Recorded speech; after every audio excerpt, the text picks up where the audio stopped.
विद्यार्थी मित्रों नमस्कार। आज के इस वीडियो में मैं आपका हार्दिक स्वागत करता हूं। आज हम फिर एक बार रस इस विषय पर चर्चा करेंगे। जैसा कि आप जानते हैं कि इससे पूर्व 3 वीडियो आपने देखे, जिसमें रस के विविध अवयव, उसका अर्थ, स्वरूप, इस संदर्भ में एक वीडियो विस्तार से आपने समझा है। फिर श्रृंगार रस के संदर्भ में श्रृंगार के दोनों पक्षों की चर्चा करते हुए एक रस को हमने समझा, और दूसरे एक वीडियो में तरुण रस और वीर रस की चर्चा हमने की। आज जो शेष रस है उनके बारे में चर्चा इस वीडियो में हम करेंगे।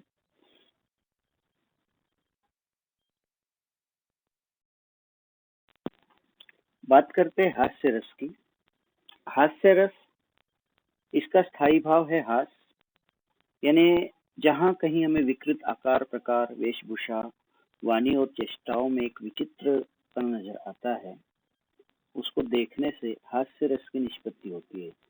स्वाभाविक है कि हम हंसते हैं कुछ भी विचित्र वेशभूषा या कुछ वचन या किसी प्रकार के मजाकिया लहजे में कही गई बात, उसको हम जैसे ही सुनते हैं, देखते हैं, तो हमें हंसी आती है।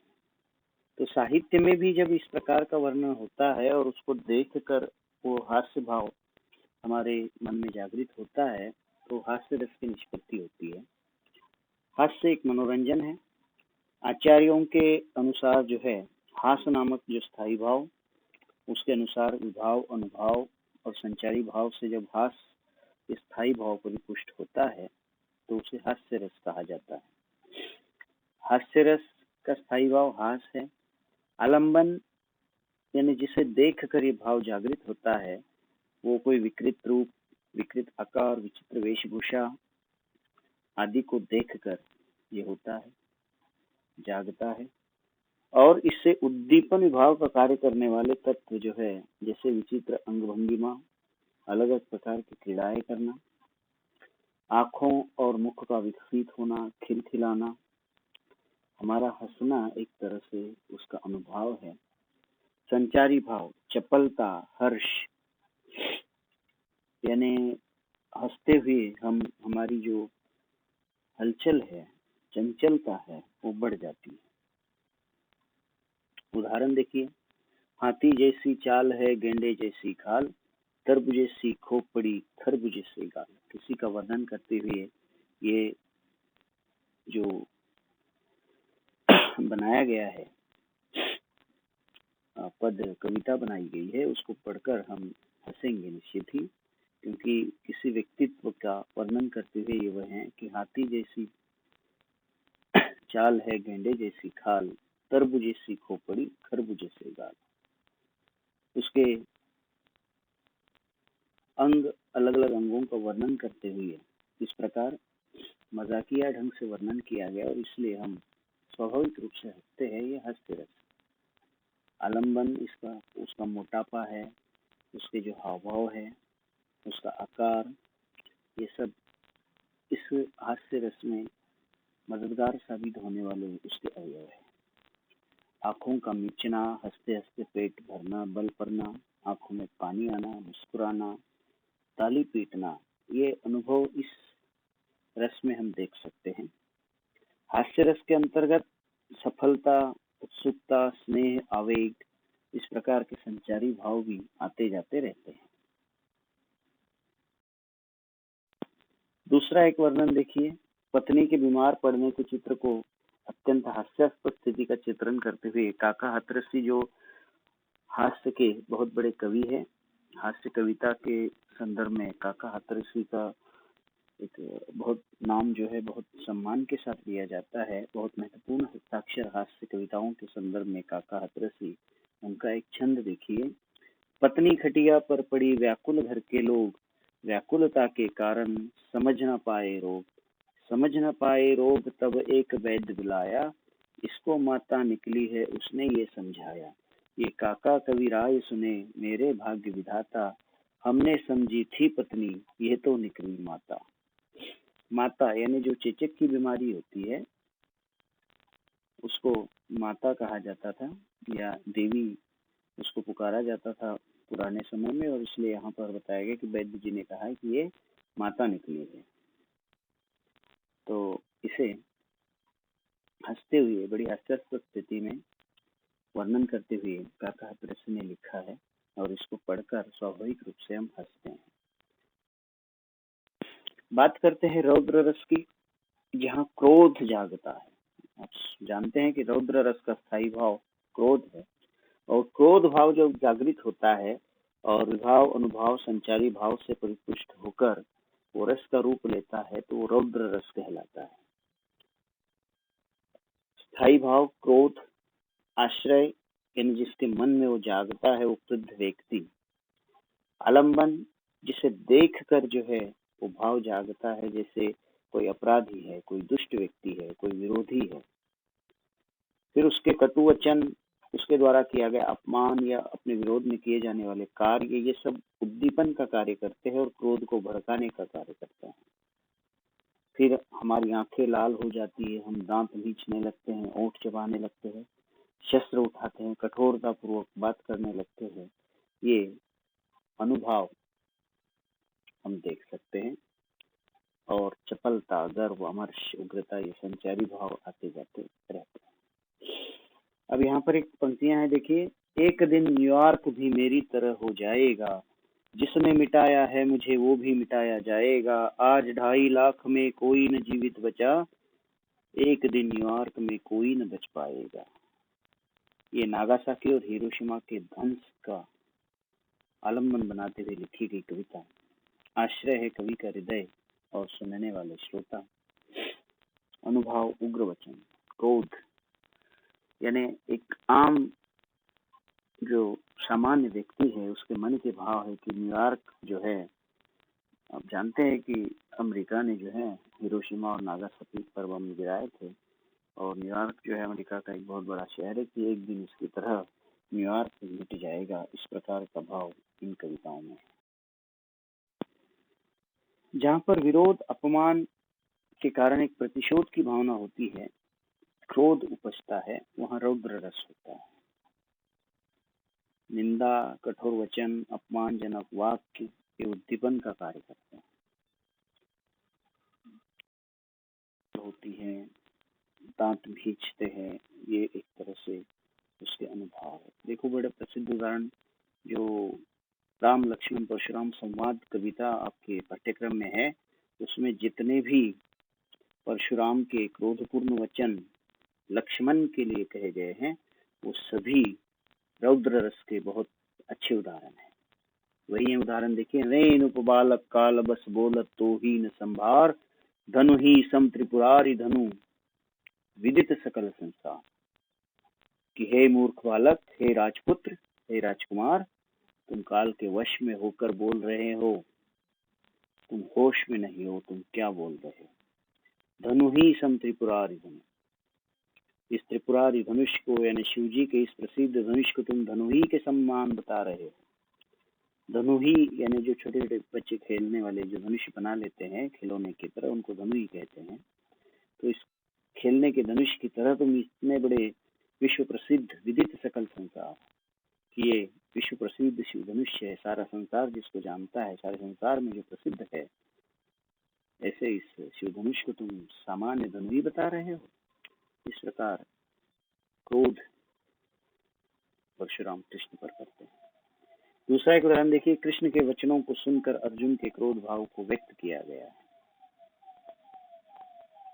जब अभिमन्यु की मृत्यु हो जाती है और वो समाचार अर्जुन को मिलता है, तो अर्जुन कहता है, अर्जुन के जो मनोभाव है, जो क्रोध भाव जागता है, देखिए। कृष्ण के सुन वचन अर्जुन क्षोभ से जलने लगे, लवशील अपना भूल कर करतल युगल मलने लगे। संसार देखे अब हमारे शत्रु रण में मृत पड़े, करते हुए ये घोषणा वो हो गए उठ खड़े। आप जानते हैं कि अभिमन्यु की मृत्यु के पश्चात जयद्रथ का वध करने की उन्होंने ठानी थी, और इसी भाव को जो है यहाँ व्यक्त किया गया। और भी आगे ये प्रसंग आगे बढ़ता है। अब आते हैं भयानक रस, जहां पर स्थायी भाव भय होता है और भय के जागृत होने से, भय जागृत होकर फिर विभाव, अनुभाव, संचारी भाव जो उसके सहायक है उनसे परिपुष्ट होकर जब रस का रूप लेता है तो भयानक रस कहलाता है।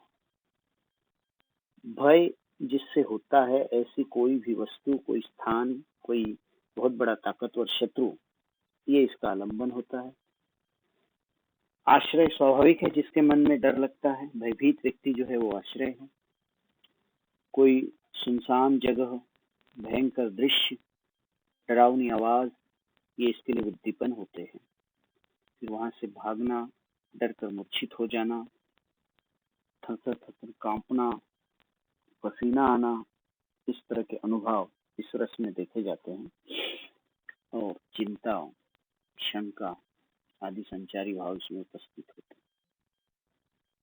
उदाहरण देखिए, एक और अजगर ही लखी, एक और निगराय, बिकल बटोही बीच ही, पर्यो मूर्छा खाए। कि एक तरफ अजगर है, एक तरफ शेर है, जाए तो कहाँ जाए, इन दोनों को देखकर भय से त्रस्त बटोही जो यात्री है वो बीच में ही मूर्छा पाकर गिर जाता है। तो अजगर और सिंह ये भय के लिए आलंबन है, उद्दीपन है। उनकी भयावह आकृति, उनका दहाड़ना, उनके चेष्टाएं ये उद्दीपन का कार्य करती है। उनकी थोड़ी सी भी हलचल होती है तो ये भय की जो मात्रा है वो और बढ़ जाती है। अनुभव है, यात्री कांपता है, पसीना छूटता है, मूर्छित हो जाता है, ये इसके अनुभव देखे जा सकते हैं। बात करते हैं विभत्स रस। विभत्स जहाँ घृणा उत्पन्न होती है, तो घृणा भाव जब जागृत होता है, घृणा के लिए इस रस की शब्दावली में जो स्थायी भाव के लिए शब्द आया है वो जुगुप्सा। जुगुप्सा का मतलब ही घृणा है। कहीं घृणा शब्द मिल सकता है, कहीं जुगुप्सा मिल सकता है। तो जुगुप्सा भाव जब जागृत होता है और विभाव, अनुभाव, संचारी भाव इससे परिपुष्ट होता है तो वो विभत्स रस कहलाता है। स्थायी भाव इसका जुगुप्सा, आलंबन, कहीं रक्त पड़ा हुआ है, कोई मृत व्यक्ति यानी शव पड़ा हुआ है, कहीं किसी युद्ध भूमि में श्मशान का दृश्य, ये उसके आलंबन है। आश्रय जिससे घृणा उत्पन्न हो, जैसे कोई गंदगी आदि का दृश्य है तो वो भी घृणा उत्पन्न करने के लिए आश्रय कह सकते हैं। अब इस उदाहरण को देखेंगे। देखिए, सर पर बैठो काग, आंख दूं खात निकारत, खींचत जीभ ही यार अति ही आनंद उड़ता है। जिसको पढ़ते ही हमारे मन में एक तरह से घृणा होती है कि जहाँ लाशें पड़ी हुई है युद्ध भूमि में और कौवे और सियार जो है उनको नोच रहे हैं। ये महाभारत के युद्ध के प्रसंग का वर्णन है। जब युद्ध खत्म हो जाता है, चारों ओर लाशें पड़ी हुई है, तो वहां सिर पर बैठो काग, कौवा सिर पर बैठा है, बैठकर नोच रहा है। आंख नो खात निकाल, आंखें दोनों निकाल कर उसको खा रहा है। खींचत जीभ ही सियार आती है, सियार जो है जीभ खींच रहा है, अति आनंद के साथ उसको खा रहा है। तो इसको पढ़ते ही हमारे मन में भी एक तरह से घृणा का भाव आ रहा है, तो प्रत्यक्ष देखने वाली कुछ स्थिति तो और कुछ हो सकती है। ये साहित्य इसी तरह से हम अनुभूत करते हैं और यही रस निष्पत्ति होती है। हमने देखा नहीं है, लेकिन जो दिख रहा है उसका एक सजीव वर्णन इन पंक्तियों में होता है और हमारे मन में भी जो घृणा का भाव जागता है, और यही सफलता कवि की होती है कि हम उसे पढ़े, देखे, सुने और हमारे मन में उन भावों का जागृत होना, हम उसे महसूस करें, उसके साथ एक हमारे भावनाओं का तादात्म्य उपस्थित हो जाए, यही रचनाकार की सफलता होती है। तो मुर्दा और मृत शरीर यहाँ आलंबन है। काग, सियार का मांस नोचना आदि इसको देखकर घृणा का भाव और बढ़ जाता है और हमें एक तरह से घृणा उत्पन्न होती है, ग्लानि भी होती है। बात करते अद्भुत रस। आश्चर्यजनक वस्तु देखना सुनना, इससे जब आश्चर्य का भाव जागता है। अद्भुत रस, इसका जो स्थायी भाव है वो विस्मय। विस्मय जब जागृत होता है अद्भुत वस्तु या विचित्र दृश्य को देखकर, किसी ऐसी अलौकिक यानी अचंभित करने वाली, असंभव सी लगने वाली घटना जब घटित होती है और हम अवाक रह जाते हैं, विश्वास नहीं कर पाते हैं, विस्मित हो जाते हैं, ऐसा वर्णन वो अद्भुत रस कहलाता है। यानी उससे जो भाव हमारे मन में जागते हैं, उससे जो रस परिपुष्ट होता है वो अद्भुत रस कहलाता है। जैसे उदाहरण देखिए, कृष्ण और यशोदा जब बचपन में कृष्ण अपनी लीलाएं दिखा रहे हैं, सूरदास का वर्णन है, देखिए। अखिल भुवन चर अचर सब हरिमुख में लखी मातू, चकित भई गदगद वचन विकसित दृग पुलकातू। यशोदा जो है कृष्ण को डांटती हैं। कृष्ण जो है मिट्टी खा रहे थे, आप जानते हैं, और यशोदा जब डांटती है तो मुंह खोल कर जब कृष्ण दिखाते हैं तो यशोदा अत्यंत विस्मित हो जाती है। यशोदा मैया विस्मित हो जाती है। क्यों? क्योंकि अखिल भुवन चर अचर सब, सारा संसार, सारी पृथ्वी जो है, सारा ब्रह्मांड कृष्ण के मुख में, बालक कृष्ण के मुख में यशोदा देखती है। लखी, लखी यानी देख कर, हरिमुख में लखी मात, चकित भई गदगद वचन, चकित हो जाती है, हर्षित हो जाती है, विकसित दिव्य पद का, और उसके नेत्र जो है विस्फारित हो जाते हैं, चकित हो जाती है। कृष्ण की इस लीला को देखकर, कृष्ण लीला की इस अचरज का वर्णन इन पंक्तियों में है, और वही अद्भुत रस का बहुत ही सुंदर उदाहरण है। शांत रस। शांत रस का भाव है यानी स्थायी भाव, वो है वैराग्य या निर्वेद, दूसरे शब्दों में उसको कहते हैं। कहीं निर्वेद मिल सकता है आपको, कहीं वैराग्य मिल सकता है, कहीं विरक्ति भी किसी किसी किताब में मिल सकता है, तो घबराना नहीं।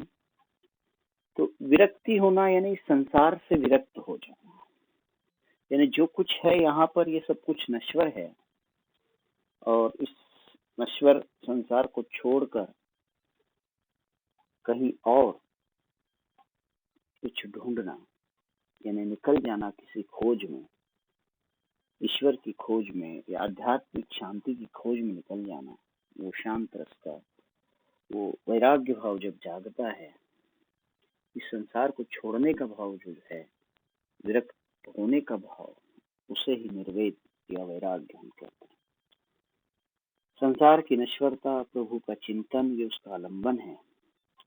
फिर संसार से विरक्त होकर सत्संग करना, तीर्थाटन करना, सन्यासियों की वाणी सुनना, ये उद्दीपन है, और इससे वो भाव और गहरा हो जाता है। आंसू बहना, आंखें मूंदना, आंखें मूंद कर उसी में लीन हो जाना, ये उसके अनुभव है। जैसे मेरो मन अनंत कहा पावे, जैसे उड़ी जहाज को पंछी उड़ी जहाज पे आवे, सूरदास प्रभु काम धेनु तजी, शहरी कौन दुआवे। तो सूरदास के पद का ये वर्णन है कि मेरा मन जो है कहीं और नहीं स्थान पा सकता है, वही कृष्ण के मेरे आराध्य जो है, उन्हें आराध्य के शरण में मेरा मन जो है हो जाता है। तो इस प्रकार भक्ति भाव, देखिए शांत रस और भक्ति रस में बहुत ज्यादा अंतर नहीं है, लेकिन भक्ति रस में वैराग्य नहीं होता है, ध्यान रखिए। और शांत रस में इस संसार से दूर जाने की या संसार से विरक्त होने की बात होती है। भक्ति रस में कभी कभी विरक्ति भी हो सकती है, लेकिन भक्ति रस में आवश्यक नहीं है कि विरक्ति होनी ही चाहिए। भक्ति रस में विरक्त होना आवश्यक नहीं होता है, ध्यान रखिए। भक्ति में बस भगवान के प्रति प्रेम भाव होना महत्वपूर्ण होता है, और भगवत प्रेम के भजन, भगवत प्रेम का वर्णन, वो पढ़ना, सुनना, उसको महसूस करना, उस भाव का जागना, वो भक्ति रस होता है। शांत रस में भगवान के प्रति प्रेम, भगवान के प्रति प्रेम नहीं है ऐसा नहीं कहेंगे, लेकिन वो प्रेम भाव यहाँ पर अभिव्यक्त करना तात्पर्य नहीं होता है शांत रस में। शांत रस में केवल इस संसार से दूर जाकर किसी और मार्ग पर, स्वाभाविक है कि अध्यात्म का मार्ग है, वहां भी भक्ति की बात हो रही है, लेकिन वो जरूरी नहीं कि वहां प्रेम भाव हो, अपने आराध्य से प्रेम की बात हो। वहां योग बैराग की बात हो सकती है, योग साधना की बात हो सकती है। ठीक है। वात्सल्य रस, विद्वानों ने अब अलग से वात्सल्य रस को स्थान दिया है, और इसका बहुत बड़ा कारण है सूरदास की रचनाओं के कारण। सूरदास ने कृष्ण की बाल लीलाओं का इतना सजीव वर्णन किया है कि उसके कारण विद्वानों ने जो है वात्सल्य रस को एक अलग रस के रूप में माना है। जहाँ बाल रति भाव होता है, यानी संतान के प्रति प्रेम होता है, बच्चों के प्रति प्रेम है, माँ का अपने संतान के प्रति प्रेम भाव जहाँ अभिव्यक्त हो रहा है, वो भाव जब जागता है, रस के अवयव से परिपुष्ट होकर रस के रूप में व्यक्त होता है, तो वात्सल्य रस है। जैसे बालक का प्रेम, बालक के प्रति प्रेम, ये उसका स्थायी भाव है, बाल रति, संतान रति। बालक का जो मोहित करने वाला रूप है, उसकी जो लीलाएं हैं, वो आलम्बन है, आश्रय माता पिता या वो पढ़ने वाला कोई पाठक। उद्दीपन, बालक की अलग अलग प्रकार की चेष्टाएं। अनुभाव, कभी हम उसे गले से लगाते हैं, कभी बाहें फैलाकर फांस लेते हैं, कभी उसको गले से लगाते हैं। संचारी भाव, हर्ष, मोद, चपलता। यहाँ पर कृष्ण और यशोदा, कृष्ण की बाल लीलाओं का ही वर्णन है। देखिए किस प्रकार से यशोदा के ममता का वर्णन इन पदों में है, वही वात्सल्य है। बाल दशा मुख निरख जसोदा, पुनि पुनि नंद बुलावती, अचरा तरले ढाकी सूर के, प्रभु को दूध पिया। बाल दशा मुख निरख यशोदा, कृष्ण के उस बाल दशा का जो निखरा हुआ रूप है, सम्मोहित करने वाला रूप है, मुख है, उसको बार बार यशोदा देखती है और बार बार नंद बाबा को आवाज देती बुलाती है, अंचर तेले ढाकी सूर के, प्रभु को दूध पिलाती, और बार बार जो है कृष्ण को दूध पिला रही है। तो बाल रति इसका स्थायी भाव है, आलम्बन है कृष्ण, आश्रय यशोदा, जिनके मन में भाव जागता है। उद्दीपन, कृष्ण की सहजता, उनका सुंदर रूप, अनुभाव नंद को बुलाती है। और संचारी भाव, जो हर्ष और खुशी होती है, यशोदा को जो भाव अत्यंत प्रसन्नता है, वो संचारी भाव है। ये भक्ति रस की, जहाँ ईश्वर के प्रति प्रेम का भाव, ईश्वर के प्रति प्रेम, ये उसका स्थायी भाव है, और वो रस के भाव, अनुभव, उद्दीपन विभाव, आश्रय आदि से परिपुष्ट होकर रस रूप में परिणत होता है, वो भक्ति रस। तो भक्ति रस में उदाहरण देखिए, जैसे चरण कमल बंदो हरिराज, या फिर मेरे तो गिरधर गोपाल, मीरा के पद सर्वश्रेष्ठ उदाहरण इसके है। देखिए भक्ति रस के, अब यहाँ पर कहीं कहीं श्रृंगार और भक्ति रस में जो है मीरा के पदों के उदाहरण के लिए कई बार बच्चों में संभ्रम उत्पन्न हो। देखिए जहाँ पर श्रृंगारिक वर्णन है, उसको निश्चित हम श्रृंगार के अंतर्गत रख सकते हैं। तो मतलब भक्ति के, ईश्वर के प्रति प्रेम के ही वो है, और प्रेम का ही पक्ष जो है एक तरह से श्रृंगार भी है, लेकिन केवल उस प्रेम में जहाँ भक्ति का भाव है, तो भक्ति रस के ही पद हम कहेंगे। और इसलिए मीरा जो है कृष्ण की भक्त है, भक्त कवयित्री है, और इसलिए हम इसे भक्ति रस के अंतर्गत मीरा के पदों को रख सकते हैं कि मेरे तो गिरधर गोपाल दूसरा न कोई। कृष्ण की भक्ति वो पति के रूप में करती है, लेकिन ये भक्ति भाव से परिपूर्ण पद है कि मेरे तो गिरधर गोपाल दूसरा न कोई। मीराबाई के बहुत से पद शांत रस के भक्ति रस के बहुत सुंदर और बहुत अच्छे उदाहरण हैं। तो इस प्रकार आज जो शेष रस थे उसकी आगे फिर किसी वीडियो में हम मिलेंगे रस के विविध उदाहरणों के साथ, और उन उदाहरणों के साथ उनमें किन रसों को हमें पहचान करना है या किस रस का वो वर्णन है, इसकी चर्चा हम करेंगे। फिर एक बार मिलेंगे किसी नए वीडियो और नए टॉपिक के साथ या अलग अलग उदाहरणों के साथ। तब तक के लिए धन्यवाद।